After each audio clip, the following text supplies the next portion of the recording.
person does or indulges in whatever Allah prohibited knowingly by objecting to what Allah commanded, and he says, I don't believe in that, or it doesn't make sense, or considering what Allah considered haram, considering it as halal, and disregarding Allah's command, that is equivalent to disbelief.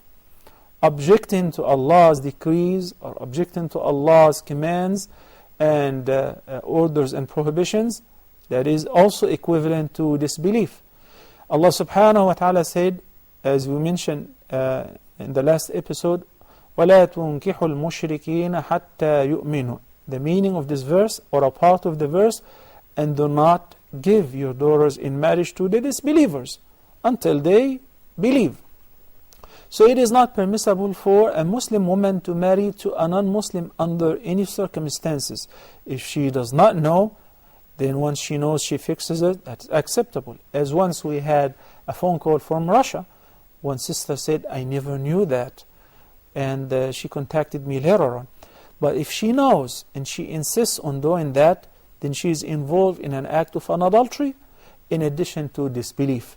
If the parents know and agree and have no problem, they share with her the same responsibility. As far as the sister, I would ask you to boycott her. Straightforward. You cannot compromise in cases like that. You have to show that you are upset with her because she's disobeying Allah subhanahu wa ta'ala. You cannot compromise in cases like that.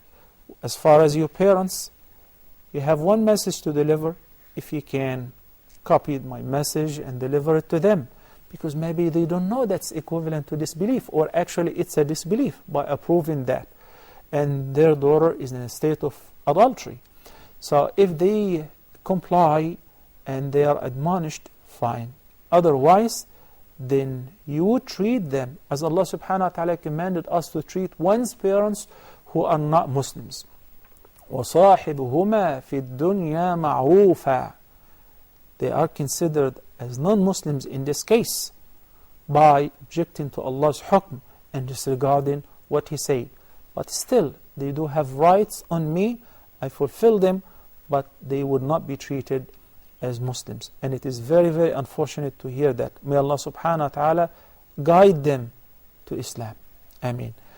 Unfortunately, brothers and sisters, many of us, especially those who are living in secular societies, materialistic societies, or away from the Muslim communities, away from Muslim companions and Muslim leadership and shuyukh and ilm, and they dissolve in these societies like salt in water.